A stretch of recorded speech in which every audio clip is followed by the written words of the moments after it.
where I am Senior Advisor to the Faith Center. And I'm here with my deputy, Mr. Alex Cordova, and I want to say to Dr. Thompson, who's been a good friend for a long time, and your bride too there. I was talking to you out in the foyer, and all of you. I've heard so many of the distinguished officials. The worship has been awesome. It's very important. I would agree, it's very important to vote. My uncle, Reverend Dr. Martin Luther King Jr. said, and when I got here, my emotions are always in high gear in Alabama. And I remember my uncle and his wife's house got bombed in Birmingham. Daddy's house in Montgomery.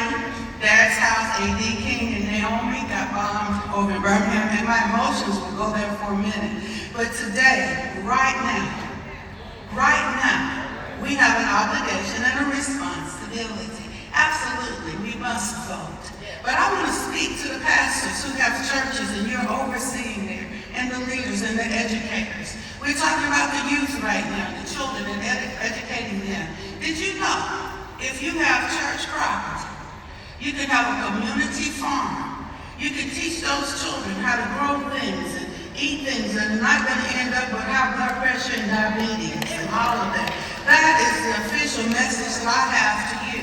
Now, a lot of things have been cut, but when old things pass away, what do all things do? They become new, and we have to be a part of that as well. I really, believe it or not, I've got a hot timer house over in Ozark. I do. And some chickens, and I was lecturing to the chickens because the brown chickens try to beat up the white chickens, right? And they really do. They're tough chickens. I said, we are one blood chickens. We're not supposed to be fighting. We're supposed to be laying eggs. Come on. We need to learn how to live together as brothers and sister chickens and not perish together as fools. So if you have church property, seriously, educate those kids. Christian education is so important. Absolutely.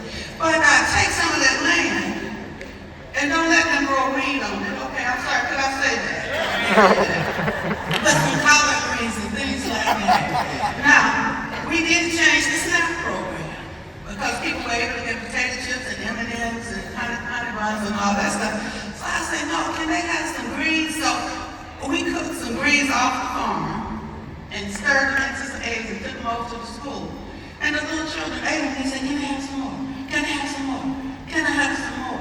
Nutrition is going to be so important. So there are some changes in our government. But as old things pass away, all things can become new. That's my message. We are one blood, one human race. My boss, Brooke Robbins, and I are working very